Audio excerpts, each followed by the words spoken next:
오늘 말씀 제목 한번 따라 하실까요? 기적의 하나님, 기적의 하나님, 천지 만물이 다 하나님에게서. 천지 만물이 다 하나님에게서. 오랜만에 금요기도회 강단에 섰습니다. 여러분 평안하셨지요? 늘 주마다 보고 또 새벽기도회 때도 뵀지만 또 이 금요기도회 함께 뵐 수 있어서 얼마나 감사한지 모릅니다. 또 어려운 때인데 현장에 나와 예배하고 계신 성도님들, 하나님께서 정말 귀히 여기시고 여러분들 부르시는 기도에 오늘도 하나님 응답하실 것을 믿습니다.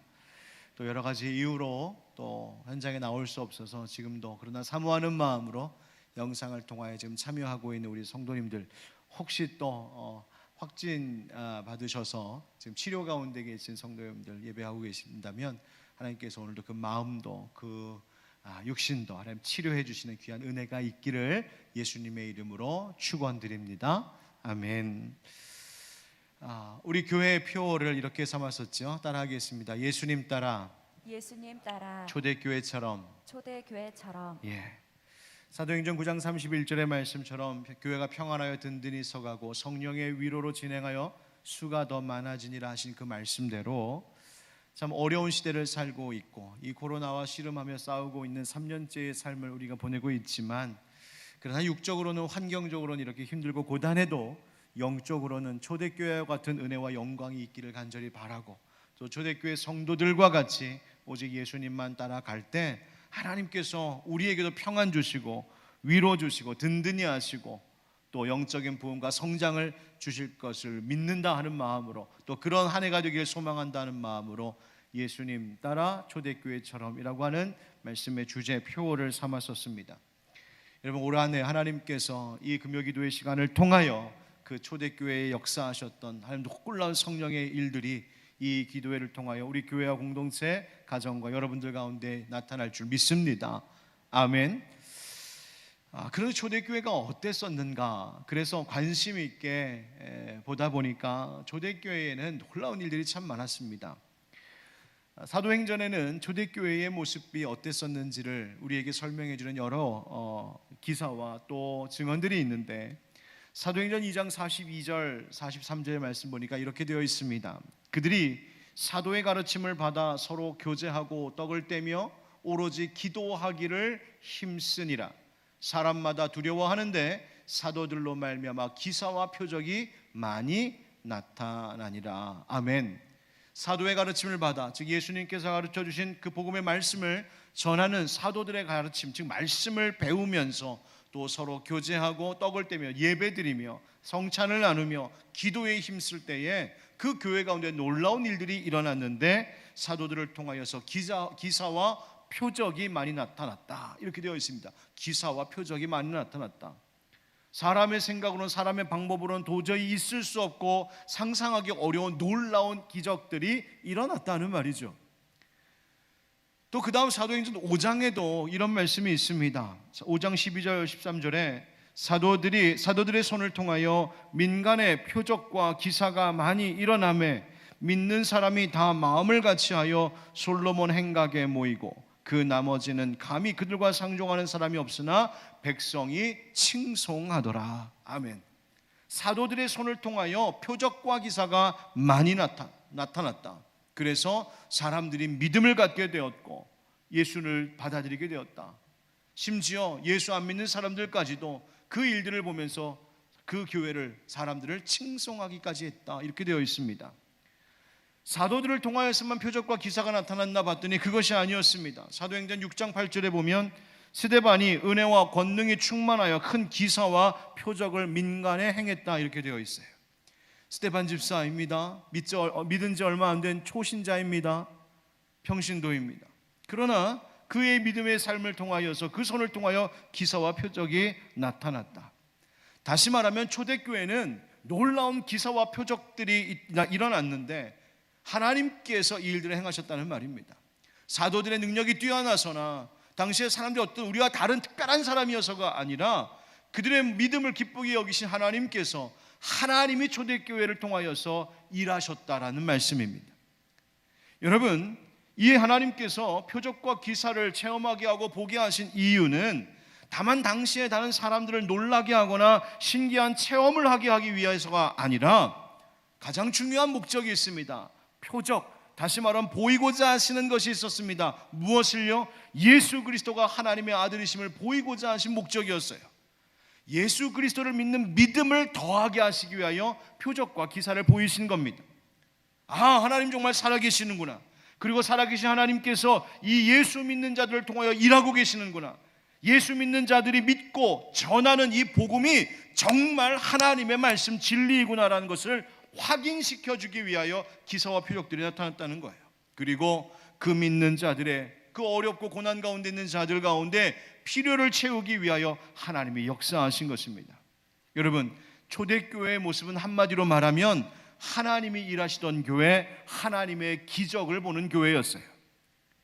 여러분은 하나님의 기적을 믿으십니까?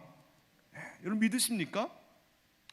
이렇게 말씀하시는 분들도 계시더군요. 목사님, 성경에 나오는 좋은 말씀들, 좋은 교리와 교훈들 다 참 좋습니다. 예수님 하신 말씀들 참 좋고 선지자들 하는 말이 다 좋습니다.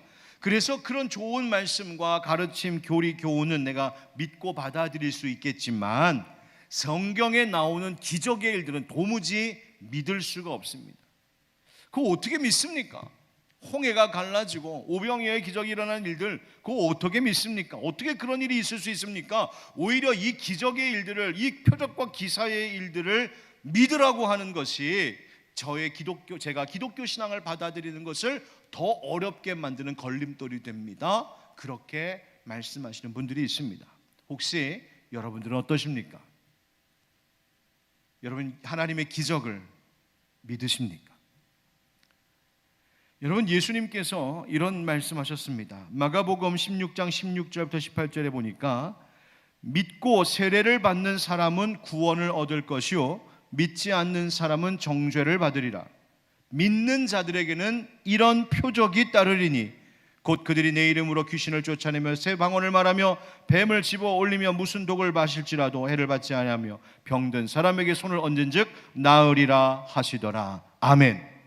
여러분, 이 놀라운 표적들이, 놀라운 이 기적들이 누구에게 일어난다고 말씀하십니까?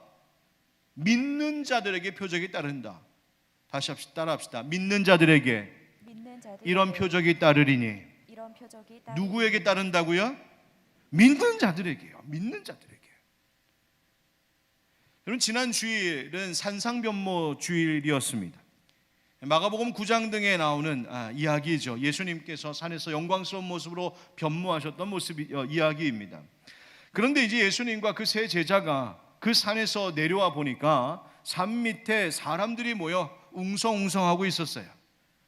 그래서 무슨 일인가 하고 봤더니 그 모여 있는 무리 중에 한 사람이 예수님 앞에 나와서 눈물을 흘리며 간곡하게 부탁합니다. 예수님, 선생님, 여기 제 아들이 있습니다. 하나뿐인 외아들입니다. 그런데 이 아들이 귀신 들렸습니다. 말을 못하게 만드는 귀신 들린 귀신입니다. 선생님께 데려왔습니다. 하나뿐인 아들, 외아들, 누가복음에는 외아들이라고 나오거든요. 이 외아들이 귀신이 들려서 거꾸러지고 거품을 물고 흘리고 이를 갈고 성경에 보면 파리해지고 피짝 말라나는 거예요. 그래서 이 아들을 좀 어떻게 살려보겠다고 이 아버지가 울며 불며 이 아들을 데리고, 이 귀신 들리는 아들을 데리고 그 산 밑에서 예수님을 기다리고 있던 다른 제자들에게 데리고 왔는데 이 제자들이 어쩔 줄 모르고 고치지 못하고 쩔쩔매고 있었어요. 예수님께서 자, 그를 내게로 데리고 오라 말씀하시니까 이 귀신이 예수님을 알아보고 아이를 더 격동하는 겁니다. 심한 경련이 일어나고 막 땅에 엎드러지고 거품을 흘리고. 예수님이 물었어요, 아버지에게. 언제부터 이 아이가 이랬느냐. 그러자 아버지가 하는 말이 어려서부터 그랬습니다. 귀신이 이 아이를 죽이려고 불과 물에 수차례나 던졌었습니다. 여러분, 귀신 들린 아들, 죽어가는 이 아들, 아버지도 알아보지 못하고 귀신에 들려서 자기를 불과 물에 던지는 그 아들을 바라보고 있는 아버지의 심정이라는 것이 여러분 어떻겠습니까? 상상하기 어렵죠. 그런데 이 아버지가 예수님 앞에 이 아들을 내려놓고는 한다는 말이, 예수님, 그런데 무엇을 하실 수 있거든 우리를 불쌍히 여기사 도와주옵소서. 예수님, 혹시 저 제자들이 아무것도 못하더군요. 근데 예수님 혹시 하실 수 있으면 이 아들 좀 살려주십시오. 그러자 예수님께서 말씀하시죠. 그 유명한 말씀입니다. 마가복음 9장 23절 24절 우리 한번 같이 읽어봅시다. 시작. 예수께서 이르시되 할 수 있거든이 무슨 말이냐? 믿는 자에게는 능히 하지 못할 일이 없느니라 하시니 곧 아이의 아버지가 소리를 질러 이르되 내가 믿나이다. 나의 믿음 없는 것을 도와주소서 하더라. 아멘. 할 수 있거든이 무슨 말이냐? 믿는 자에게 능하지 못할 일이 없다. 여러분, 중요한 건 뭐란 말입니까? 기적이 없는 것이 아니라 하나님이 지금은 기적을 행하지 않는 것이 아니라 하나님이 지금도 오늘도 나의 삶의 문제에도 하나님은 얼마든지 놀라운 기적을 일으키실 수 있는 하나님이라는 사실을 믿지 못하는 우리의 불신이 문제라는 겁니다. 믿는 자들에게는 표적이 따르리니.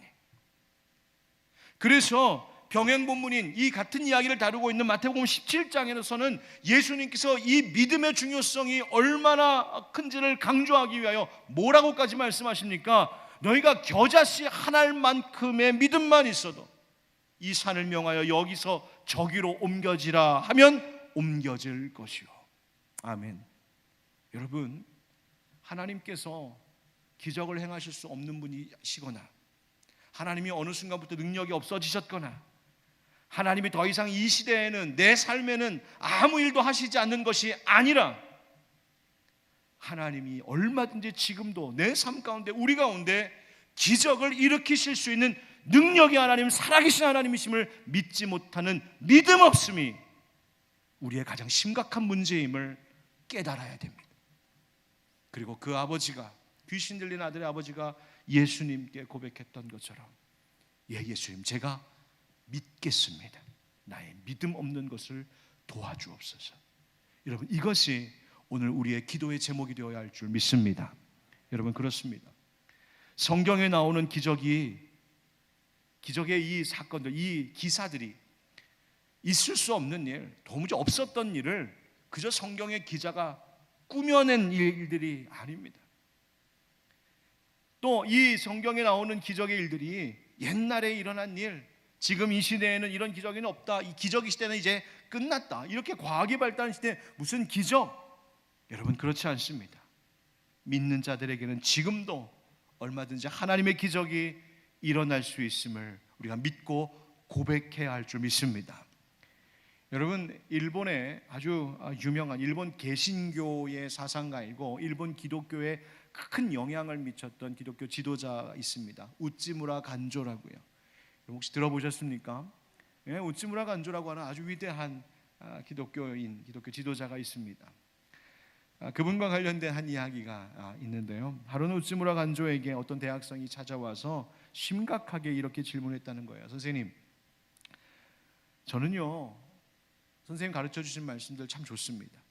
성경에 나오는 이야기 다 좋습니다. 그런데요, 모든 이 성경에 나오는 기적을 도무지 믿을 수가 없습니다. 예수님께서 무리를 걸으셨다는 이야기도, 죽었던 자가 다시 살아났다는 부활의 이야기도 제 이성으로는 도무지 이해할 수가 없고 받아들여지지가 않습니다. 그러니 선생님, 성경에 나오는 그런 황당한 이야기, 도무지 이해할 수 없는 그런 기적 이야기, 이런 거 좀 다 빼놓고, 그런 거 좀 다 빼고 성경에 나오는 다른 이야기만 공부하고 그런 것만 좀 가르쳐 주시면 안 되겠습니까? 그러자 우찌무라 간조가 이렇게 대답했다죠. 이보게 학생, 성경에서 사람의 이성으로 받아들이기 어려운 기적들을 다 제해버리고 그리고 성경을 읽고 성경 공부를 한다면 성경에는 딱 두 가지만 남는다네. 뭔지 아세요? 그것은 바로 성경의 앞표지하고 뒷표지뿐이네. 무슨 말이겠습니까? 성경에 있는 모든 이야기가 하나님의 기적의 이야기요, 하나님 능력의 이야기인데 그것 빼고 무엇을 이야기하겠다는 것이냐는 거죠. 여러분, 저 하나님의 능력을 믿습니다. 하나님, 기적의 하나님이심을 믿습니다. 하나님 지금도 살아계셔서 우리 가운데 일하시는 하나님이심을 믿습니다. 제가 한 달 안식을 가지면서 금요기도의 시간을 통하여서 우리 올 한 해 어떤 말씀을 좀 나누면 좋을까 기도하고 생각을 하다가 바로 이 부분을 함께 나누면 좋겠다 생각이 들었습니다. 그래, 우리 초대교회와 같이 하나님께서 지금도 기적을 일으키시는 하나님, 능력의 하나님이심을 우리 한번 이야기해보자. 뭐 기적이 당장 여기서 일어나고 내 삶 가운데 어떤 일들이 일어나는 것, 그것을 보기 전에 한번 우리가 얼마나 그 기적의 하나님을 내가 믿고 있는지에 대해서 우리 한번 점검해보자. 그래서 이 금요기도의 시간을 통하여 기적의 하나님에 대해서 함께 나누고 그 하나님의 말씀을 붙들고 함께 기도하려고 합니다. 그래서 올 한 해 이제부터 금요기도의 시간을 통하여 창세기부터 요한계시록까지 성경 66권 가운데 성경 가운데 있는 하나님의 기적의 일들, 이야기들을 우리가 계속 함께 나누면서 그 하나님이 지금 나에게는 어떻게 역사하시는지, 우리 가정 가운데, 우리 교회 가운데 어떻게 일하시는지 함께 경험할 수 있는 은혜 나누면 좋겠다는 마음 하나님이 우리에게 주셨습니다. 여러분, 이 금요기도의 시간을 통하여서 기적의 하나님을 만나는 놀라운 역사가 일어나기를 축복합니다. 여러분, 로마서 4장 19절부터 22절 말씀에 보면 그 로마서에 이런 말씀이 있습니다. 그가 백세나 되어 자기 몸이 죽은 것 같고, 그래서 그는 아브라함입니다. 사라의 태가 죽은 것 같음을 알고도, 그러니까 나는 이미 끝났고 내 아내도 이미 끝났다는 것을 알고도, 그 다음이 중요합니다. 믿음이 약하여지지 아니하고, 뭐 했다고요? 믿음이 약하여지지 아니다. 아브라함이 내가 끝난 것 같고 내 안에 살아도 다 끝난 것 같지만 하나님이 내게 주신 약속에 대한 믿음이 약하여지지 아니했다. 그래서 믿음이 없어 하나님의 약속을 의심하지 않고, 믿음이 없어져서 하나님 약속을 의심하는 일이 없었고, 믿음으로 오히려 견고하여져서 하나님께 영광을 돌리며 약속하신 그것을 또한 능히 이루실 줄을 확신하였으니 그러므로 그것이 그에게 의로 여기어졌느니라. 아멘. 여러분, 믿음이 약해지지 않기를 축복합니다. 늘 현실에 묶여 살다가, 현실의 문제에 눌려 살다가 우리의 믿음마저 약해지는 일이 없기를 바랍니다. 때로는 아브라함이 자기의 몸을 보며 끝났구나 했던 것처럼, 사라, 내 아내의 몸을 보면서 이제 내 사라도 끝났구나 라고 느끼는 것처럼, 우리는 때로는 현실을 직시할 때 야, 이제는 정말 다 끝났구나, 안 되겠구나 싶은 일들이 우리의 삶 가운데 얼마든지 있을 수 있겠지만, 그러나 여러분 기억하십시오. 하나님 내게 주신 약속, 하나님 능력의 하나님, 살아계신 하나님, 기적의 하나님이심을 믿는 믿음이 약해지지 않을 때, 바로 그것이 하나님이 우리를 의롭게 여기시는 것이요, 그 믿음의 사람들을 통해 하나님은 지금도 놀라운 일을 행하실 줄 믿습니다. 자, 그래서 성경을 읽고 준비하다가 성경에 나오는 첫 번째 기적이 뭘까? 가만히 보니까 바로 창세기 1장에 나오는 하나님 창조, 이 세상을 창조하신 사건부터가 이미 하나님의 기적이었음을 알 수 있었습니다.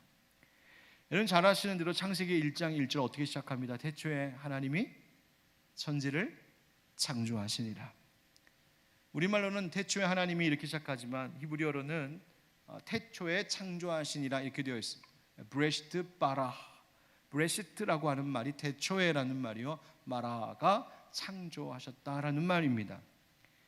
그리고 이 브레시트라고 하는 이 태초에라고 하는 말을 보면, 히브리어로 보면 브라고 하는 말은 뭐뭇 안에, 뭐뭐 안에라는 말이요, 레시트라고 하는 말은 근본, 근원, 그 머리, 으뜸, 시작, 기초, 뭐 이런 말이에요.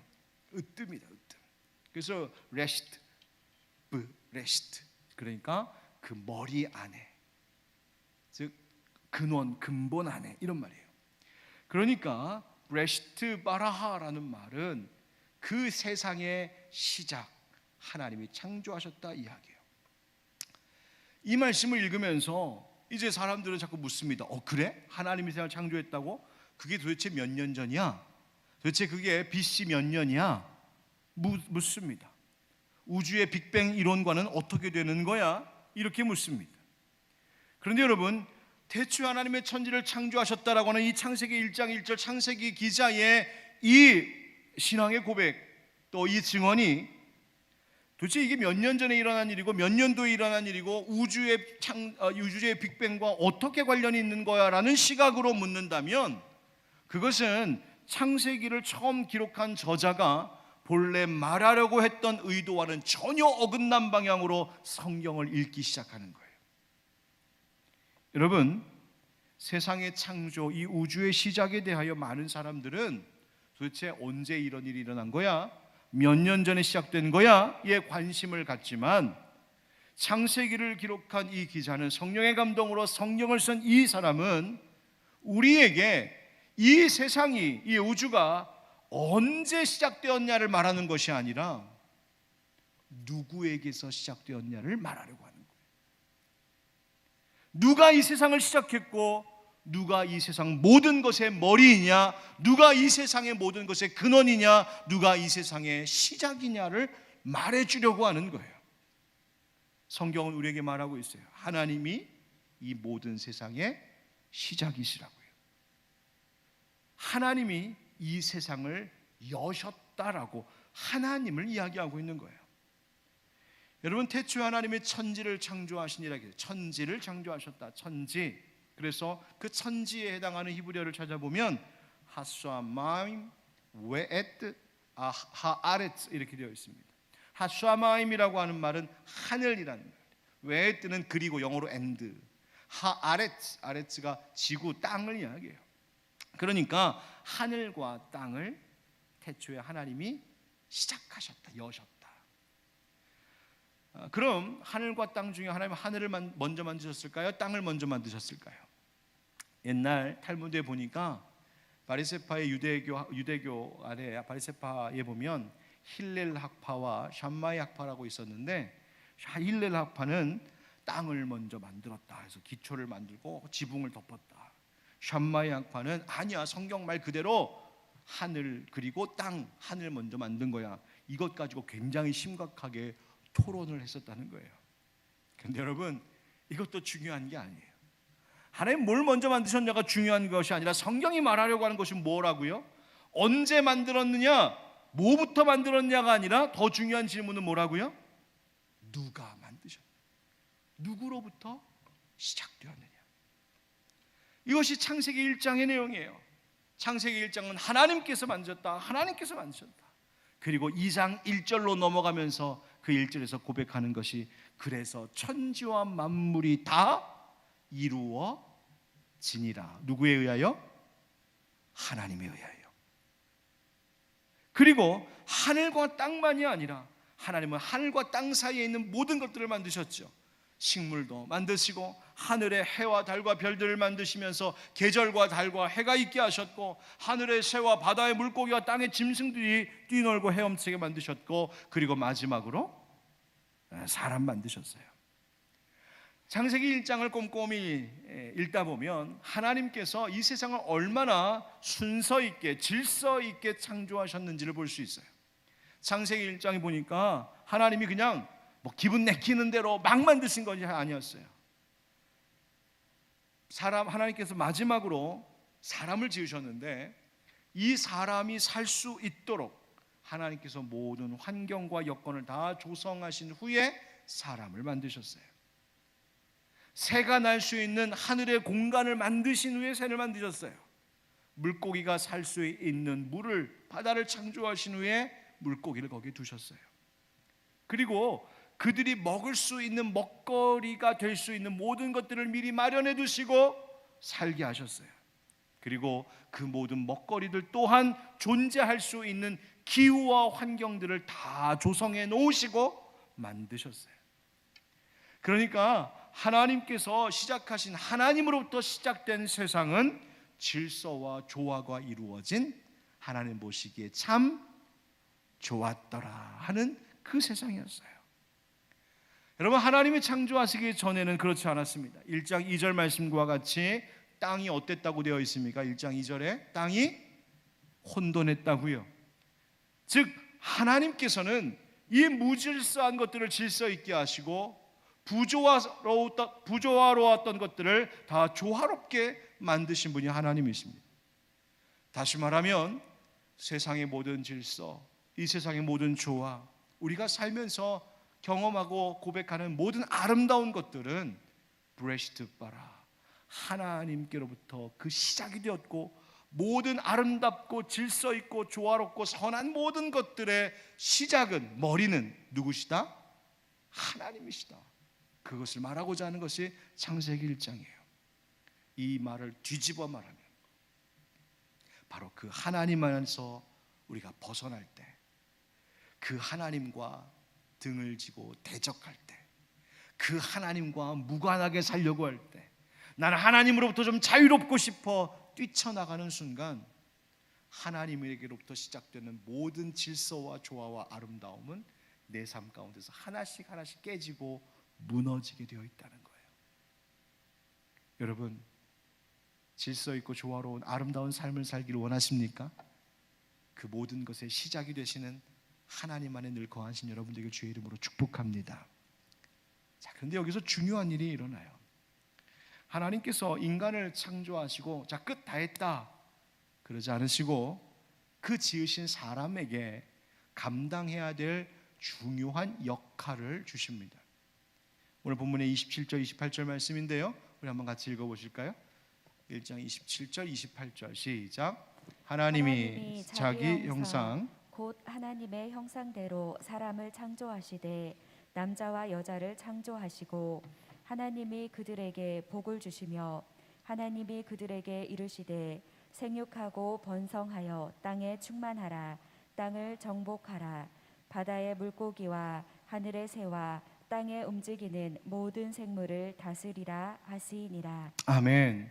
하나님이 하나님의 형상대로 사람을 지으시고 그 다음 그 모든 것들을 잘 다스릴 역할을 주셨어요.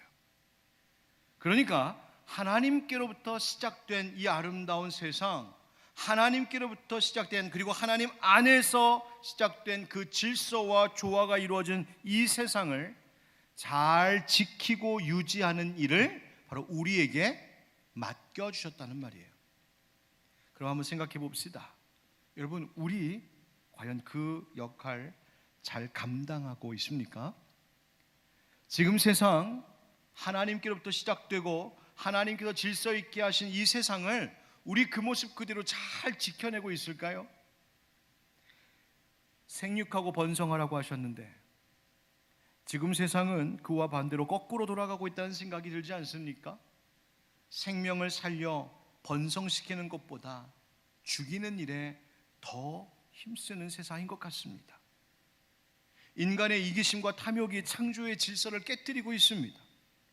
생명을 소중히 여기는 마음도 사라지고요, 하나님이 지으신 자연과 모든 만물들을 인간의 욕심을 채우기 위해서 이용해 버리려고만 합니다.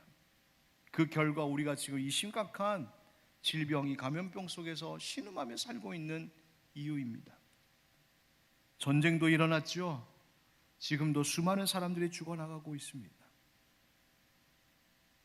생명을 살리고 번성하고 질서를 유지해야 될 역할, 그 사명을 받은 사람이 오히려 정반대의 일을 지금 벌이고 있다는 말이에요. 결국 우리가 지금 갖고 살아가는 모든 근심과 걱정, 삶에서 일하는 많은 문제의 대부분은 하나님이 시작하신 이 세상, 브레시트 바라, 하나님 안에서 하나님을 머리로 시작된 그 세상, 그 삶에 하나님의 질서를 잘 유지해야 되는 우리들이 그 질서를 지키는 일을 실패하고 그것을 깨뜨리고 있기 때문에 찾아온 결과들이라는 것입니다. 여러분, 이런 세상 좀 변하고 달라지려면 어떻게 해야 될까요? 뭐 다른 사람들 이야기하고 뭐 자연환경 이런 거 이야기하고 저 지구 반대편에서 일어나는 일들 이야기하기 전에 내 삶이 좀 질서 있게 되고, 내 삶이 좀 균형이 잡히고 조화롭게 되고, 내 삶에 하나님이 만들어 놓으신 그 아름다운 선한 질서들이 계속 조화롭게 이루어지면서 하나님이 참 보기에 좋았더라 했던 그 모습으로 좀 변화되고 달라지려면 어떻게 해야 될까요? 하나님께서 맡기신 역할을 잘 감당하면서, 하나님 분명히 복 주셨다 말씀하셨는데 그 복을 내 삶 가운데 누리는 그 하나님의 놀라운 은혜를 경험하며 살려면 무엇이 우리 가운데 필요할까요? 이 질문을 갖고 창세기 1장을 가만히 다시 읽고 묵상하다 보면 창세기 1장에 계속 이렇게 반복되는 형식의 문구가 있습니다. 그것이 뭐냐면 저녁이 되고 아침이 되니, 따라합시다. 저녁이 되고 아침이 되니. 예. 우리는 보통 아침으로부터 시작해서 오후, 저녁, 밤 이렇게 순서가 되잖아요, 하루가. 그런데 유대인들의 사고방식은 달라서 저녁으로부터 시작해서 하루가 아침으로 넘어가는, 즉 하루의 시작을 저녁, 즉 밤이라고 보았습니다. 그러니까 하루의 시작을 해가 지고 별이 뜨는 그때부터 하루의 시작, 이렇게 유대인들의 사고방식은 그랬습니다. 그래서 이렇게 기록되어 있어요. 저녁이 되고 아침이 되니. 자, 그런데 생각해 보세요. 여러분, 유대인들이라고 밤에 일어나고 아침 되면 잡니까? 아우, 밤이야, 하루가 시작되었네, 이제 일어나자. 그리고 아침 해가 뜨면 이제 끝났다, 하루가. 그리고 잡니까? 그렇지 않습니다. 유대인들도 우리랑 똑같이 밤 되면 잠자고요, 아침에 해가 뜨면 그때 일어나서 하루의 일과를 시작합니다. 그리고 다시 해가 지고 저녁이 되면 하루를 마무리하고 잠자리에 드는 거죠. 여러분, 우리 인간은 밤이 되면 자야 됩니다. 밤이 되면, 저녁 때가 되면 하루에 써야 될 에너지를 다 쓰고 이제 좀 다 기운이 빠져서 다시 에너지를 충전하는 쉼이, 안식이 필요해서 다시 잠자리에 들어야 될 시간입니다. 그래서 모든 것이 다 멈추는 시간이에요. 그런데 여러분 보세요. 모든 것이 멈추는 시간에 하루가 시작되고 있습니다. 그 모든 것이 멈추는 그 시간에, 모든 인간들이 잠들어야 되는 그 시간에 여전히 잠들지 아니하시고 오히려 일을 시작하시는 분이 계시니 그분이 누구십니까? 그렇습니다. 이 세상을 창조하신 하나님이신 줄 믿습니다. 하나님은 졸지도 주무시도 아니하시는 분. 해가 지고 달과 별이 뜨는 밤이 되어서 모든 인간이 잠들 때 하나님은 오히려 그때부터 여전히 일하기 시작하십니다. 하나님께서 일하시던 중에 그때 이제 우리는 다시 쉼을 얻고 아침을 맞이하고 그날을 시작하는 거예요.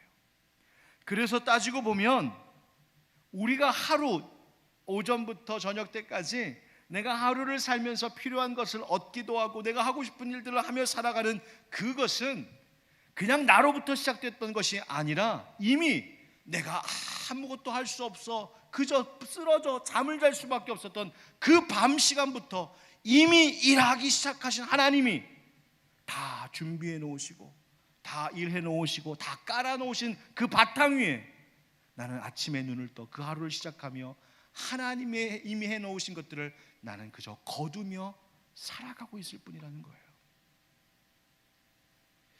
여러분, 저는 이제 겨울이 좀 지나고 빨리 봄이 오기를 엄청 기다리고 있습니다. 이유가 있어요. 빨리 봄이 오면 하고 싶은 게 있어요. 옥상에 만들어 놓았던, 그동안 겨울 내내 쉬었던 옥상 텃밭을 다시 깨우는 일입니다.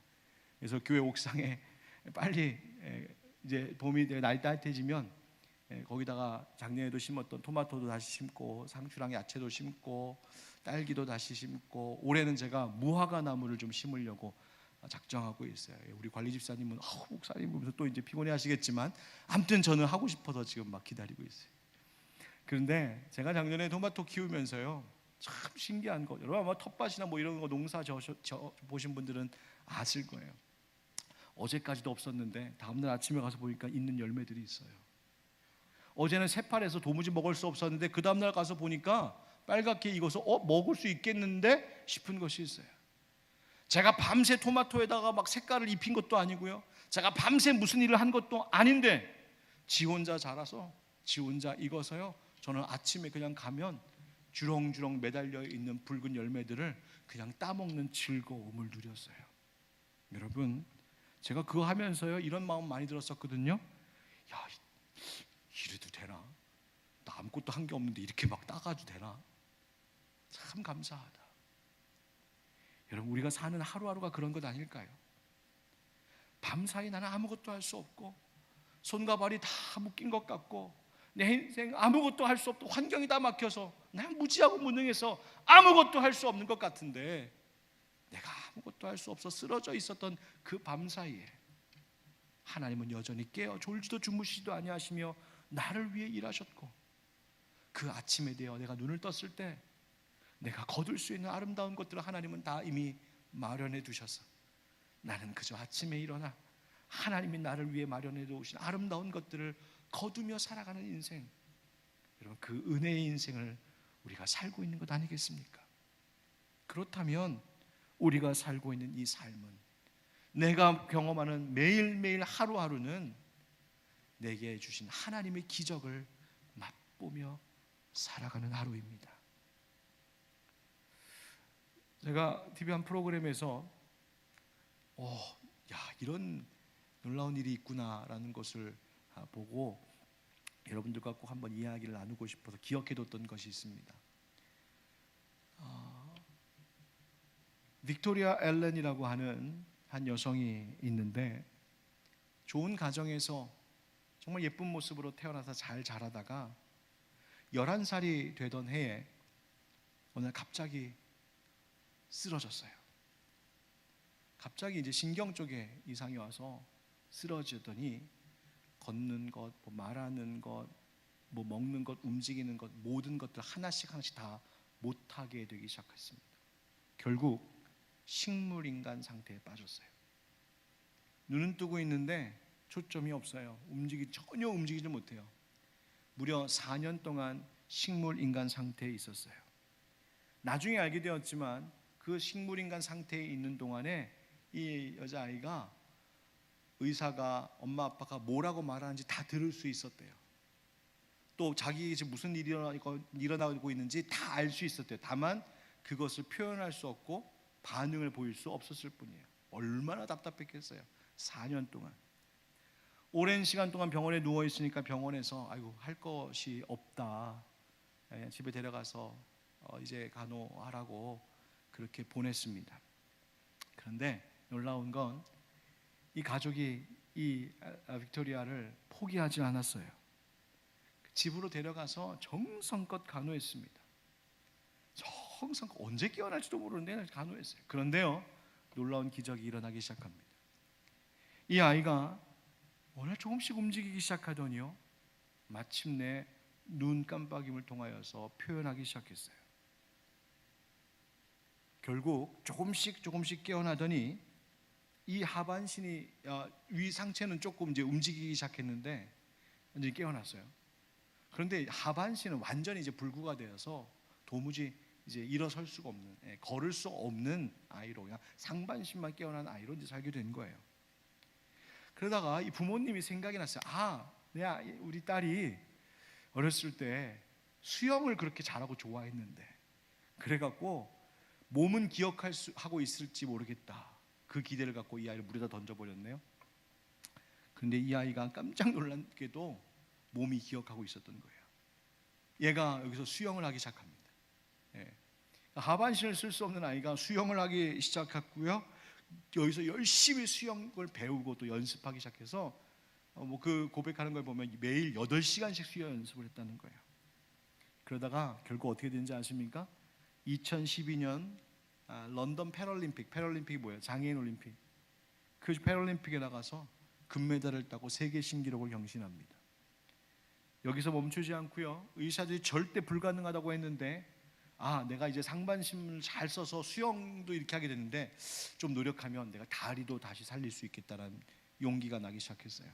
그래서 다시 걷기 위해 재활 운동을 시작합니다. 매일 6시간씩 2년 넘게, 거의 3년이 될 때까지 매일 재활 훈련을 했어요. 결국 이 빅토리아, 의사도 포기했던 이 여자아이가 목발을 짚고 혼자 걷기 시작했고요, 5개월 뒤에는 목발도 던져버리고 혼자 걸을 수 있게 뛰게 되었어요.